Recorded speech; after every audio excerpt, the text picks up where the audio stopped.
Good afternoon, everyone. Earlier in September, the People's Bank of China came out with a government-issued statement, halt all ICOs. This made it across the newswire and put fear into the hearts of anybody investing in cryptocurrencies that China, some of the largest buyers on the planet, were no longer eligible to take part in ICOs. Not more than 2 weeks later, China's Bitcoin exchanges received shutdown orders and a closure timeline. Well, not really. They received a piece of paper with no government letterhead. And then there was some conjecture of the National Internet Finance Association, which really has no regulatory authority other than self-regulation in the internet finance sphere. Their whole aim and goal is helping their own members achieve a common interest in accordance with the Constitution.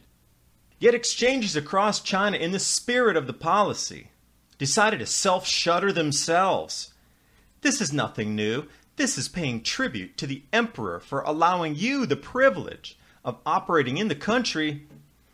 It doesn't matter if it is 2,000 years ago, 1,500 years ago, or now. The central emperorship authority has just shifted over to the Communist Party. And while we talk about using ancient history to forecast what's going on in China with the cryptocurrency market, Sun Tzu, never interrupt your enemy when he's making a mistake, which we are definitely doing right now. Unverified reports that China is trying to block Bitcoin and cryptocurrency exchanges, yet searching across the entire internet space from the cyber administration that actually regulates the internet, nothing. The Ministry of Finance in China, nothing. People's Bank of China, not a second ultimatum to close the exchanges, nothing. Although the 19th National Congress of the Communist Party of China, the largest communist meeting in 5 years, being held October 18th. This is where the policy for the next 5 years of China's development, in conjunction with their 100-year development plan, and as we see through history, every time one of these meetings comes up, they try to reshuffle and use the art of war to disguise their next moves. The whole secret lies in confusing the enemy, so that he cannot fathom our real intent. And you see this every 5 years. What's interesting, though, is two of China's biggest cryptocurrency exchanges are shutting down after these meetings, which means they will not shut at all. Because in the new 5-year plan, China's central bank vows to push for blockchain, including a new digital yuan to go along with the regular traded global yuan and the gold-backed oil exchange out of Shanghai. Of course, it takes a network of people to keep this facade going, the different levels of spies. BTCC tells the world that all the exchanges in China need to close. Now, where did we see this same Bobby Lee before? 2013, when he was also tasked with blocking new deposits into the exchange, sending Bitcoin plummeting. The same person, twice, with the news releases from his organization, has taken the cryptocurrency markets down by billions in valuation. And the Chinese are smart. They started to use Telegram, over-the-counter exchanges, to do the Bitcoin trading outside of the exchanges themselves. Peer-to-peer, basically. And I love how all the internet rumors all started on the National Internet Finance Association of China, which has no regulatory authority. And even in the Business Insider article, they say the Chinese regulators could have a change of heart.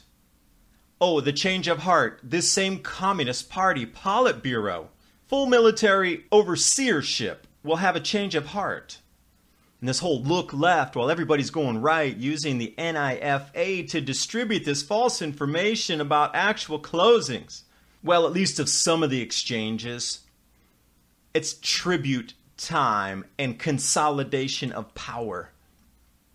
When we look at the exchange market share, HuoBi and OKCoin had over 70% of the market themselves wrapped up.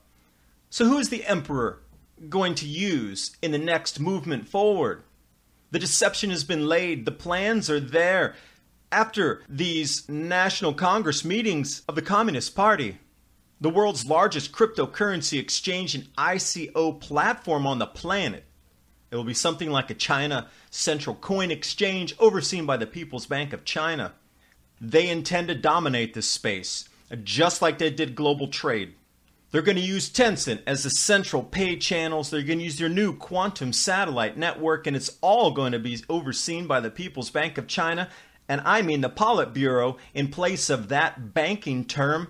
There's going to be 3 cryptocurrency exchanges available in China: HuoBi, OKCoin, and the next one to be named. There will be 3 only. And I bet Bobby Lee will be involved in the 3rd one as his reward for doing what he's told to throw the West off to devalue Bitcoin. And the only reason any of this matters is because solar cycle 25 and 26 bring us into the grand solar minimum. And when we look through history, every single grand solar minimum, the Chinese dynasties have been wiped out. They actually change emperors every single time there's a grand solar minimum. It's due to lack of food production, drought, and unstable weather patterns with social unrest. And this time will be no different. And with the forecast moving forward with the intensification of the grand solar minimum, you can also see the cryptocurrency market capitalization increasing lockstep with the amount of news. And as Amazon's mission statement is, anything available on planet Earth you can get through Amazon. After the Central Communist meetings, any crypto on planet Earth will be available through the new China Central Coin Exchange, all through their central payment system, digitizing, tokenizing assets through a central platform, and they are going to try to control the entire planet's cryptocurrency space. This is the art of war. And please join me for the interview I just did with Sean at the SGT report. We talked about the same things, but we went much more in depth with timelines, the grand solar minimum, the intensification, and the societal impacts. It's just adding on top of this video that I'm presenting to you here. And while you're watching the video, please remember to subscribe to Adapt 2030 and click that bell so you can stay subscribed and get the latest updates.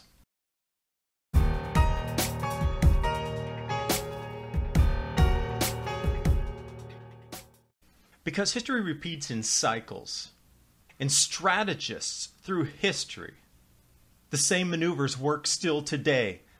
Thousands of years old, but they continue to work. Sun Tzu, let your plans be dark and impenetrable as night. And when you move, fall like a thunderbolt. Well, the People's Bank of China and the Chinese government came down swift and fast in the beginning of September, outlawing ICOs, a decree from the central government to cease any type of ICO funding, trading, and close the websites and the apps that accessed any ICO platforms. They even turned them non-approved illegal financing behaviors. And while we're talking about Bitcoin in China, it's bi, te, bi, san sheng, si sheng, si sheng. And the entire world's news media in the crypto space followed one single news release from Caixin. China's Bitcoin exchanges received shutdown orders and closure timeline. The headlines read, Chinese authorities order Beijing-based cryptocurrency exchanges. Now wait, that's not all of China, that's Beijing. And did they even really? Because a Shanghai-based BTC China that's not in Beijing, wait a second, they weren't ordered to shut down. And where's all this news coming from? Why did Via BTC, YoBit, HuoBi, why did they all decide to close their exchanges? Now look at these memos that came out. That is nothing, no letterheads, nothing from the central government at all. Unverified is actually true. Unverified reports that China's trying to block Bitcoin exchanges. And it wouldn't just be a Bitcoin exchange, it would also be altcoin exchanges too. There's an enormous amount inside China. Yet, who slipped through the cracks on this? Anybody digitizing physical assets, such as AC Chain. Here's the memo release. Does that look official to you at all? Is that from any central agency? Not at all. This looks like it's some scrappy little fax that I could have sent and shut down the exchanges. Now, why does the world's news headline, and this is Caixin's screen grab as well, ooh, they circled one line on there, and the entire country is supposed to shutter all the exchanges based on one circled red line out of Caixin News, not even an official news release. And they came back and pointed to the National Internet Finance Association of China. But who really back-checked and looked into this? It's actually a national self-regulatory organization in the field of internet finance. They have no regulatory authority to mandate or dictate anything. They are a self-regulating body. Their mission statement is even to help its members achieve common interest in accordance with the Constitution, the laws, and the regulations and national policies. Where does it say they have dictate authority to shut down anything at all? Even the local fruit seller they can't shut down. But in the spirit of the policy, via BTC and several other of the most minuscule exchanges decided to self-shutter. Isn't that interesting? CHBTC, HuoBi, HuoBTC, Yuan, BTC eBuy, which is BTC 100, dubious, BitBay. Because when you really look at it, that 1.79% is all the others combined. There's only 3 really large players inside China: HuoBi, OKCoin, and BTC China. Now when we talk about cycles in repeating history, we're talking about the tribute system once again. It doesn't matter if we're emperors of old, thousands of years in the past. You had to pay tribute to those above you. The heads of villages paid tribute to the heads of towns. The heads of towns paid tribute to the heads of provincial capitals. The provincial leaders pledged allegiance to the emperor and at any whim would give anything to the emperor in order that they kept their power. It is a tribute system. When we look inside and out, inner subjects, outer subject, tributary states, this has not changed in thousands of years. And you think because it's 2017 that somehow it's different now because we have computers? Are you kidding me? It just operates at a faster scale right now with more accountability because there's more fingers into their social media so they can see truly who is abiding by the emperor's decrees and orders. And that today is the Communist Party, which is itself a system of scientific bureaucrats running the country. It is a self-fulfilling system in which everybody's beholden. Now let's look at the exchanges. They were given special privilege to even open these exchanges. Are you kidding me? Even over the last 2 to 3 years, you don't think you could open an exchange in China without special privilege in Guangxi at the highest levels through the finance ministry and the local provincial governments and even Shanghai and Beijing? Look at the list of these exchanges. And it had to be somewhere in a large city like Shanghai, Shenzhen, Beijing, somewhere along these levels of government approval to even open such a thing to move millions of dollars. Are you kidding me? This is a tribute system. They were given special privilege to operate these exchanges while the experiment to see how the global populace or the general populace of China would adopt the new technology and the new payment systems. And let's look, for example, at September 19th. This is the 3rd largest exchange in China. I know they were winding down operations, but they only had $1.7 million flowing through that day. And so I screen grabbed this as well. But look at OKCoin, $130 million during the same day. It's nothing more than all these exchanges are being consolidated into a single entity during this time. Look at the China-based miners. They have access to low-cost electricity through the provincial governments to allow them to mine because mining in the countryside has become some of the largest industries. And if they were to take away the subsidies for electricity, oh, they would have riots in the streets because there's so many people involved with cryptocurrency mining inside China. And the amount of hash power coming out of China, literally they forked and created Bitcoin Cash. That is pretty much a centralized decision by the Chinese government to create a new coin forked off Bitcoin because of the amount of mining power that they have on this planet. And with all this information out there going through the social media and nothing being even verified through Chinese national news sources at all, again, we're going to come back to the art of war. Never interrupt your enemy when he's making a mistake. Connected Bitcoin nodes. China has nearly a quarter of the entire planet. Back to the mining pools. They actually dictate protocol moving forward. If you don't talk about power inside China, moving the cryptocurrency space, you're not facing reality. But yet at the same time, when all these things are happening, no ICOs. Oh, wait, except for you can take your ICO over to Hong Kong or to Singapore if you're a Chinese company, but you just can't offer it inside China. The same thing with the mining pools. Well, that won't be affected. The foreigners can still, use the mining hash power and still do their Bitcoin transactions, but no Chinese citizens are allowed to buy. So wait, are we getting mixed messages here? And then China's internet finance body calls for cryptocurrency framework. There's no law behind that. And the whole world ran with this. It's unbelievable you didn't back check your information. And the only thing on the entire National Internet Finance Association of China's website is this one single tiny Article 3 here that even talks about any centralized power from the central authorities above.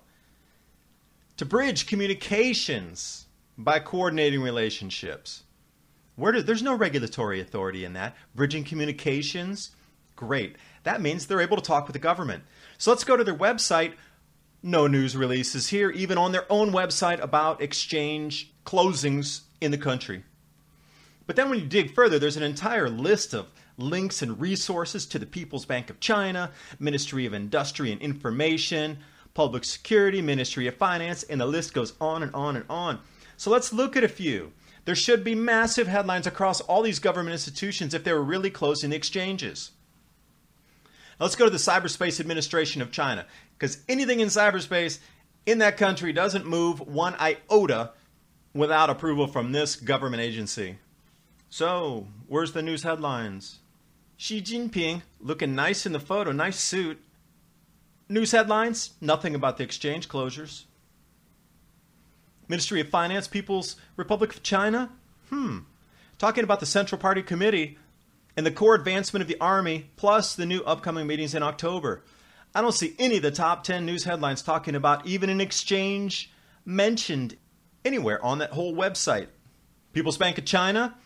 Nah, nothing. Again, where are the exchange closure mandates? Nothing across the entire government space whatsoever.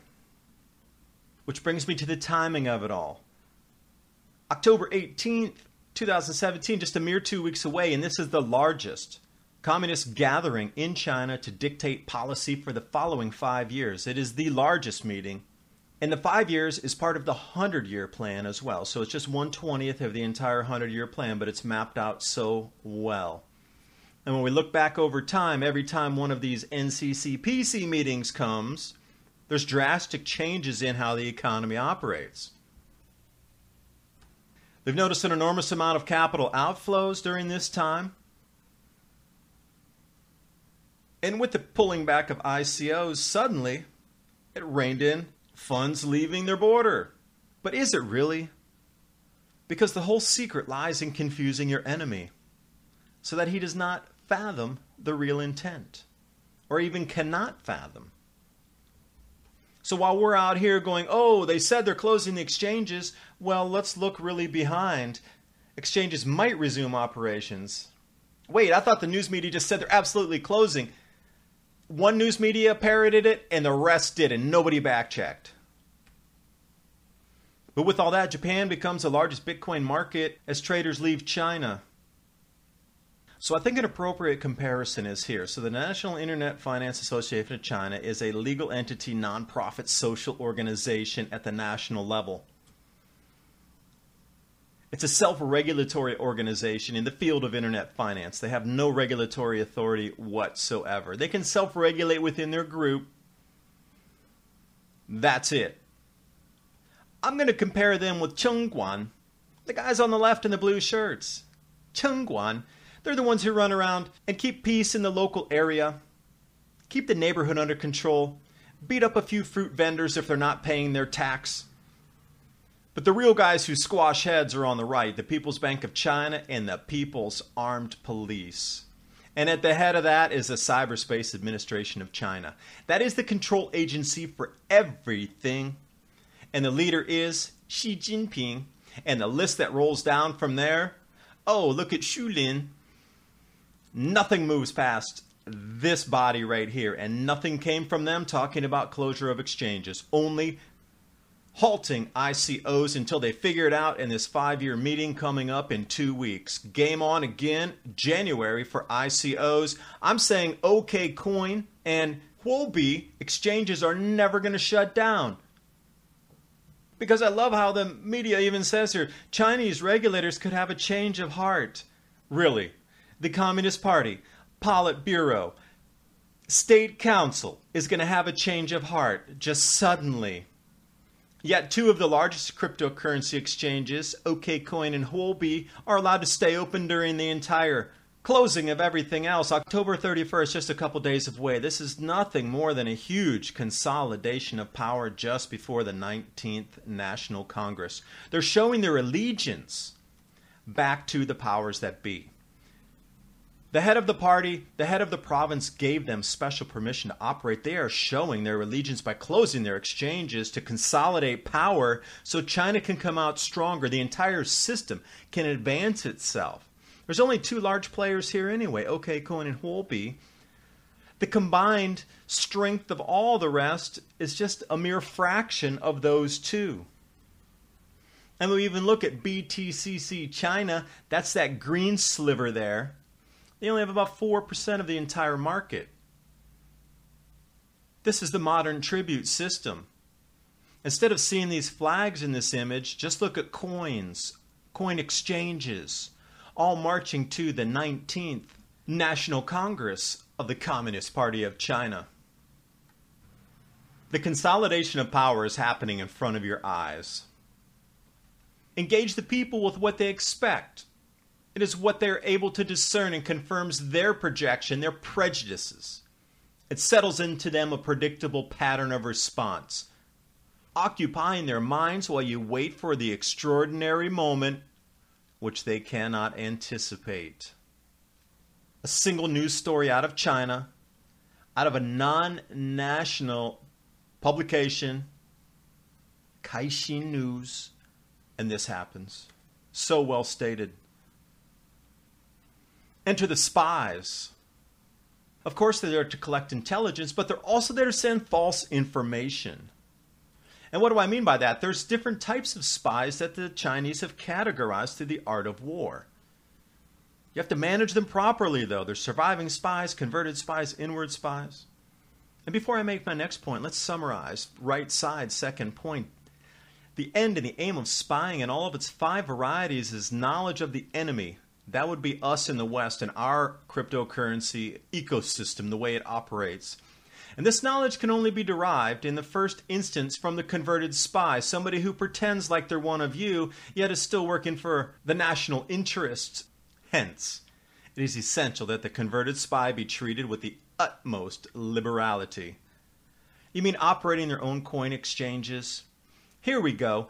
BTCC came out with their tweet saying, hey, all the exchanges are going to close in China. But wait, we're a little bit separate. The mining pool and the USD exchange and BTCC MoBi, don't worry, they're not affected by this. And they even offered to completely shut down their exchanges, verifying that the exchanges are going to close, absolutely.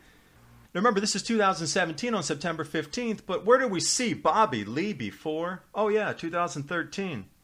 Bitcoin plummets as China's largest exchange blocks new deposits. He was the front man at those also fake news releases back in 2013 with the Chinese government coming out saying they were going to limit deposits and that caused the price of Bitcoin to fall. And then here he is again with the tweets leading the charge that all cryptocurrency exchanges are closing across China, and we have the same face twice. Fool me once. And the more counterintelligence going through, there's going to have to be a way around the exchange closures. There has to be a way to facilitate peer-to-peer over-the-counter exchanges. The cryptocurrency space is moving over to Telegram to do everything underground where the government won't know because it's an encrypted network. Yet Paxful still stays up and live where you can still buy Bitcoins instantly in China. And let me see, we can use gift cards, cash deposits, online transfers, or debit and credit cards, all issued by, let me see, Alipay, payment system under Tencent, bank transfers through any bank. You mean I can use the Zhongguo the People's Bank of China, and still buy Bitcoin through Paxful? Wow, that is really closing the exchanges. All these back doors are open. Enter the dragon. The news deception has been in full play with the art of war. We have just run with the rumors, and they're not correcting it. But why would they go to such lengths to try to dominate the cryptocurrency space and be so aloof and come out at the end after these national communist meetings, one of the world's strongest cryptocurrency powers? Well, we need to look at cycles again. And the Chinese are very aware of cycles. Solar activity forecast, solar cycle 25 and 26. We are absolutely going to grand solar minimum. This is not going to affect just Chinese agriculture, but global agriculture. And in the depths of this, around 2025, anything 45 north and above is going to go offline. That is an enormous amount of grain crops on this planet. Prices are going to start rising, and if they can't feed their people, the same changes through history that we see again and again are going to occur. And when we look back at global temperatures over time, you really realistically need to ask yourself, how does the temperature keep rising and falling if there wasn't so much CO2 from cars, factories, and human influence? Yet the temperatures rose 1,800 years ago. They rose 1,600 years ago. They rose again 1,000 years ago. They cooled. And every time it cools, the Chinese dynasties collapse. It has to do with the planetary geometry. 2024 is where we're heading. On the left is 578, the middle of the late antique little ice age. The Wei dynasty collapses at that point. Global temperatures drop, along with Russian Altai mountain areas. But if you know anything about that, that's an enormous breadbasket across this planet where Russia grows wheat. You already know through history that that's going to be offline. And then we just have to go back into the middle 1600s, right when the Maunder minimum was intensifying, and we start to see where the drought intensifies in itself over the next 80 years as the grand solar minimum goes through its full cycle. The Chinese are well aware of these cycles, and they know they're going to have to import food to feed their nation. By dominating the crypto space, they will have the available means to buy and sell and trade, which gives them an advantage, but not the full advantage. And again, what they're going to have to do is get more of the world involved into the cryptocurrency ecosystem, approximately 3 to 4%, and then it will take on a life of its own. Today, 0.015, literally 1/100th of 1% of the world population is into this ecosystem of cryptocurrency. They need 3 to 4% of the world's populace into it. Now just think about the amount of information that was garnered in this one chess move on the board here, talking about the closure of the exchanges and how much it was going to affect the global price, and then the Bitcoin prices fell so much based on this false information coming out of China that the government had regulated closure of the exchanges, what in fact they hadn't. How many more millions or tens of millions or even hundreds of millions of people know what a Bitcoin is now because of this one single move? Now, this chart I have right here in front of you is the intensification of the grand solar minimum. Where those black lines are now, that is the entire movement from 20 billion to 150 billion is that little small rise in the green line there. 2016 to 2017, well, we're right into the 2017-18, and when it continues up, this should match exactly lockstep the adoption of cryptocurrency with the changes in our weather. And when we move forward, as our economy starts to collapse and evaporate, the shift in systems will occur. And it's easy to see there's an inverse correlation with the food price rises and what the general economy does. This movement into cryptocurrency is going to be giving the Chinese central bank and the Chinese Politburo and the Chinese government itself, if you will, this decentralized technocratic society, its advantage in one phase only. Let's talk about the second advantage they're trying to pull at the moment. So while at the whole time they're feeding the world that they're not interested in crypto, they're trying to cut down the ICOs, they're closing all the exchanges, why is it during this most important meeting to dictate policy for the next 5 years of how the country is going to evolve? Not only in world power, but to control its citizens. The Central Bank and People's Bank of China is actively pushing forward development of blockchain technology, and this includes a digital Yuan, a sovereign coin. And then Vietnam just legalizes Bitcoin payments, but they have a border with China. Isn't that interesting how the closest nations to China, Japan, suddenly becomes the world's largest Bitcoin trader? Vietnam opens its borders to Bitcoin trade, and nothing moving without approval from the state council. This all goes right into the Shanghai Gold Exchange, their new oil exchange platform based on gold. Right back into the central banks again, these third-party lenders and the shadow entities, if you will, government bond issuance. And then we come back where the Politburo even oversees the largest oil companies of China, Sinopec, and even the Chinese Export-Import Bank. It's just too tied together. This is really what it looks like: the Atlantic Theater, the Eurasian Theater, and the Pacific Theater. These currencies that we understand now just need to be shifted into different altcoins. All wars based on deception, and this is no different. They are still using the exact tactics that were mapped out over the centuries, over the millennia. All warfare is based on deception. Hence, when unable to attack, we must seem unable. When using our forces, we must seem inactive. When we are near, we must make the enemy believe we are far away.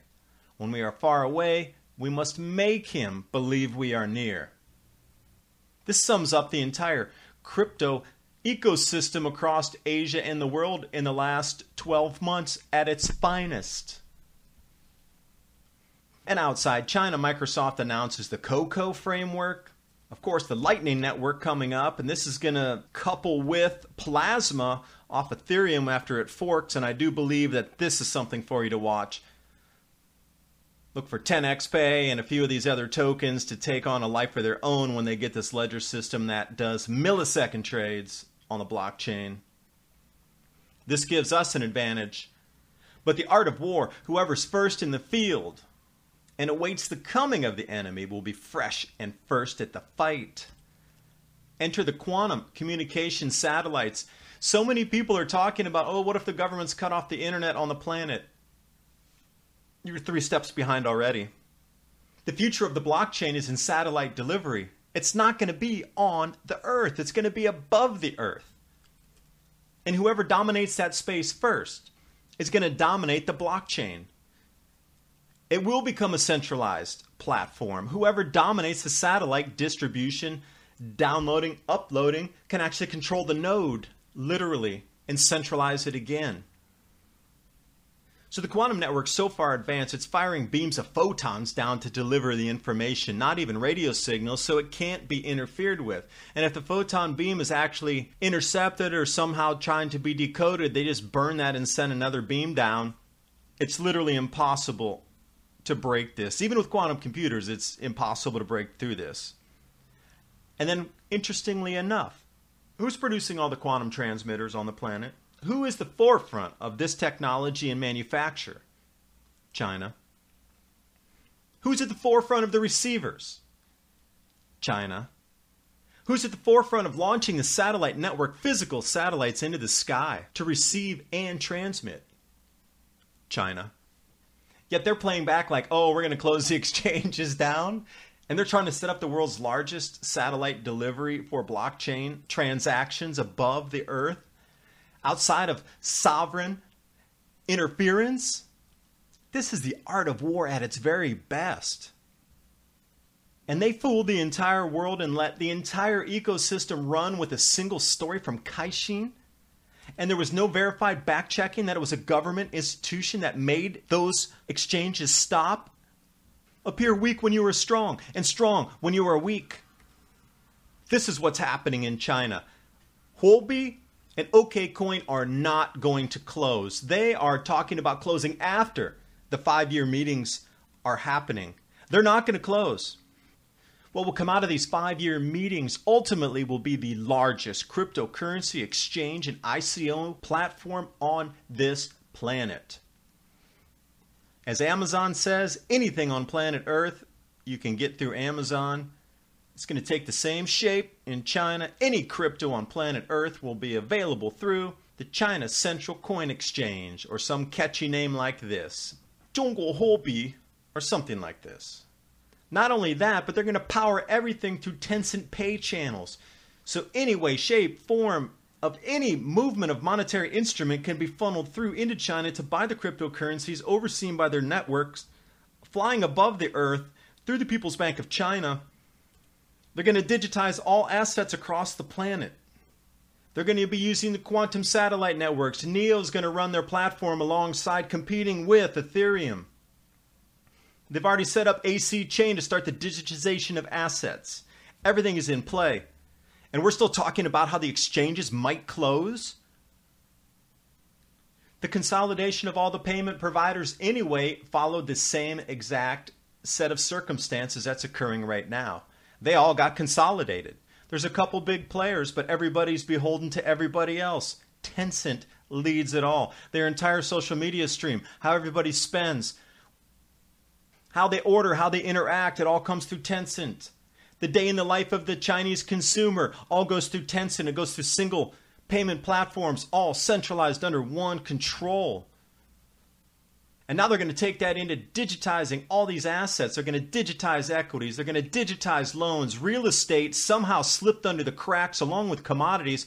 Did you notice that AC Chain and any other coins that were digitizing assets, such as Corn Coin, were not limited in trading because they were digitizing a real physical commodity?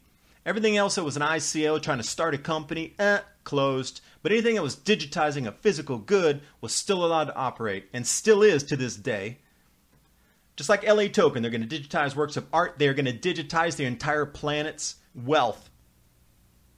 And when food gets scarce, they're going to have this network above the planet in their quantum satellite network delivering blockchain transactions, which will give them the heads up because no government can then shut that down unless they shoot the satellites out of the sky, which would be a true act of war. The rest of what we consider today's traditional ecosystem of cryptocurrency, everything from Bitcoin, Ethereum, all the way down to 10x Pay, Everx, HuoBi, AI coin, and any of these investment platforms, whatever they be, they're all going to be terrestrial, running through the traditional internet web of the world. We're talking about two separate entities operating here with blockchain technology, one above the planet and one on the planet. This is the supreme art of war. Subdue your enemy without even fighting. If they can control the money, they can control the food. And if they can control the food, they can make sure their society still survives to this grand solar minimum. This is the end play. They're trying to bring their society through what's about to collapse the entire world's economy and reduce our global population. There's going to be no closure of HuoBi or OKCoin. It'll result in a consolidation to 3 cryptocurrency exchanges in China, and they are absolutely repeating cycles. The tribute system is consolidating power. It has before, it will again. The grand solar minimum will collapse the Chinese dynasties again, and they are trying their best through modern technology not to let that happen. You cannot fight the sun. The sun drives our climate on this planet. We can survive the cycles, and if you have enough information about how it occurred in the past, you can see how to survive in the future. That's why I do this channel, Adapt 2030. I'm looking back in the past at the grand solar minimum to show you the future, but I also see the payment systems on blockchain technology, smart contracts. When our food gets expensive, nothing's going to leave port until you pay for it first.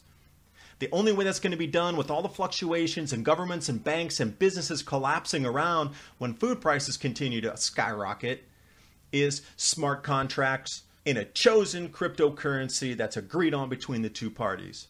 Now the delivery on that, quantum satellites or traditional World Wide Web, is up to you.